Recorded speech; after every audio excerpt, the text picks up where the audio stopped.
Welcome दोस्तों।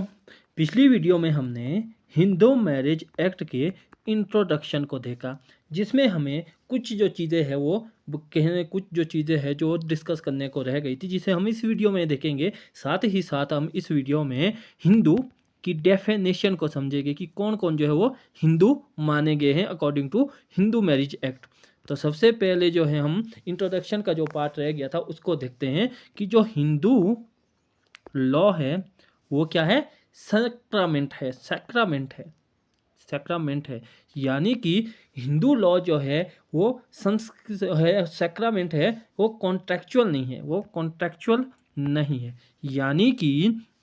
जो Hindu marriage act है उसमें हम जो है क्या करते हैं, उसमें जो हम है रिचुअल्स फॉलो करते हैं, ना कि कोई कॉन्ट्रैक्ट की कंडीशन को फॉलो करते हैं, लाइक मुस्लिम लॉ। ठीक है जी। तो हिंदू लॉ जो है वो सैक्रामेंट है। इसमें हम जो है 7 स्टेप्स, इसमें जो है हमें कुछ चीज़ें देखने को मिलती है, जैसे 7 स्टेप यानी कि जिसको हम 7 फेरे बोलते हैं, और उन्हें हम 7 जन्म का साथ भी बोलते हैं कि भाई 7 फेरे 7 जन्म के लिए हैं। सो ये जो है हिंदू लॉ में जो है एक थ्योरी चलती है।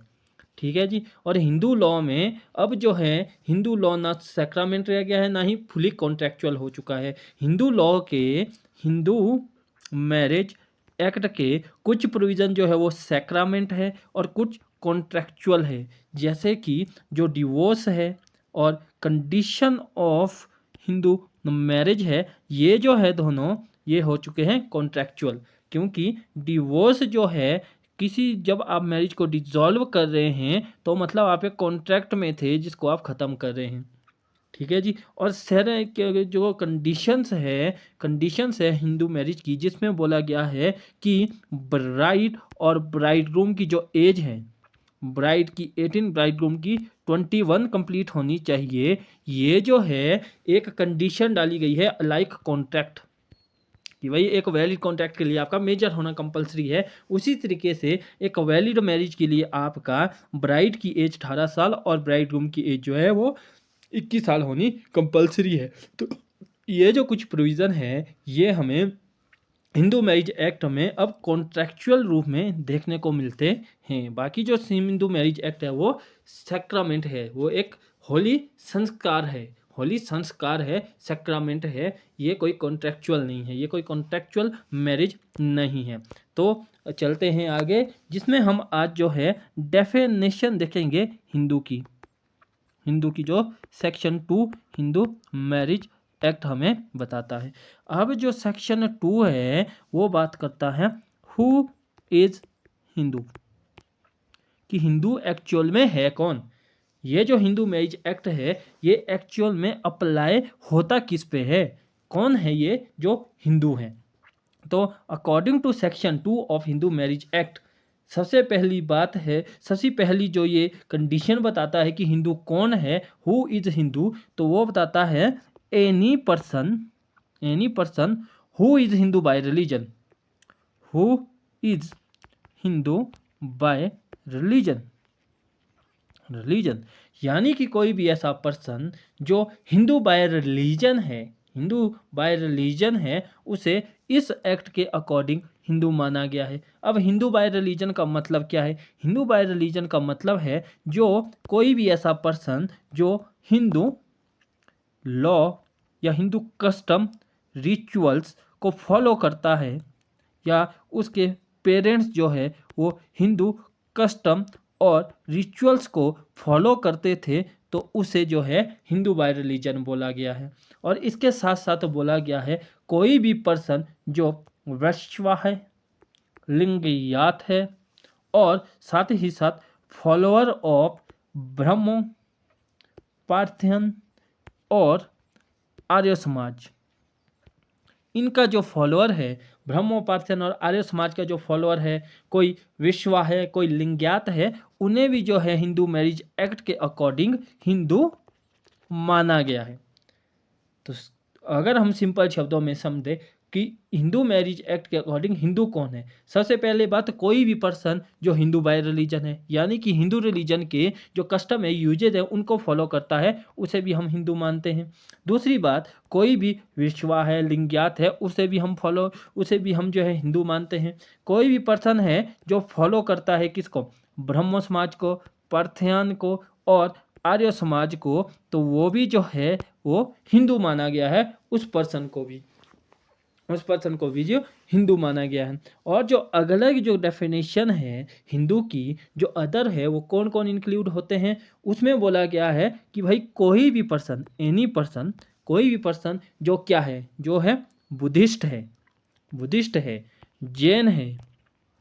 सिख है,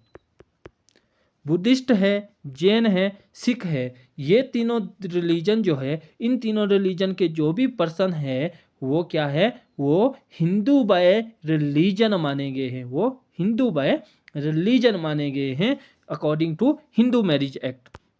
और इसके बाद जो अगली डेफिनेशन है वो क्या बोलती है, वो बात करती है कि कोई भी पर्सन, एनी अदर पर्सन, यानी कि जो हमने ऊपरी दो डेफिनेशन में देखे, कोई वर्षवा है, लिंगायत है, ब्रह्मो है, पार्थन है, आर्य समाजी है, बुद्धिस्ट है, जैन है, सिख है, इसके अलावा कोई भी अदर पर्सन जो डोमिसाइल इन इंडिया है, बट वो क्या नहीं है, वो मुस्लिम नहीं है, क्रिश्चियन नहीं है और पारसी नहीं है, तो उसे भी जो है हिंदू मैरिज एक्ट के अकॉर्डिंग हिंदू माना गया है। ठीक है जी। कोई भी पर्सन जो क्या नहीं है, जो अदर पर्सन, जो हमने ऊपर की दो डेफिनेशन में पढ़ा, उसके अलावा कोई अदर पर्सन जो मुस्लिम, क्रिश्चियन, पारसी और जियो, ये मैं पहले बोलना भूल गया था, जियो नहीं है, वो जो है जियो बाय रिलीजन नहीं है, वो जो है उसे हिंदू माना गया है। लेकिन वो हिंदू कब माना जाएगा, वो तो हिंदू तब माना जाएगा जब वो प्रूव करेगा, जब तक वो प्रूव करेगा, unless it is prove that any such person would not have been governed by, उसे हिंदू माना गया है, तब तक माना गया है जब तक वो प्रूव नहीं करता है कि वो हिंदू लॉ से और हिंदू कस्टम से, हिंदू यूजेस के किसी भी पार्ट से जो है वो गवर्न नहीं होता है। ठीक है जी। ये थोड़ी जो डेफिनेशन है वो थोड़ी लॉन्ग बताई गई है। इसमें बोला गया कि भाई किसी भी पर्सन को आप हिंदू मानोगे, कोई भी अदर पर्सन जो इंडिया में रह रहा है या इंडिया का सिटीजन है, रह रहा नहीं, इंडिया का सिटीजन है, और वह क्या नहीं है, वो मुस्लिम नहीं है, क्रिश्चियन नहीं है, पारसी नहीं है और जियो नहीं है, तो उसे जो है हिंदू मैरिज एक्ट के अकॉर्डिंग हिंदू माना गया है, जब तक वो ये बात प्रूव ना करे कि वो किसी भी हिंदू मैरिज के कस्टम, यूजेज, लॉ द्वारा गवर्न नहीं होता है, तब तक जो है उसे हिंदू माना गया है for the purpose of Hindu marriage act, for the purpose of Hindu marriage act. इसके साथ साथ कोई भी पर्सन जो बुद्धिस्ट है, जैन है, सिख है बाय रिलीजन, और उसके कोई भी चाइल्ड जो लेजिटिमेट है या इलेजिटिमेट है,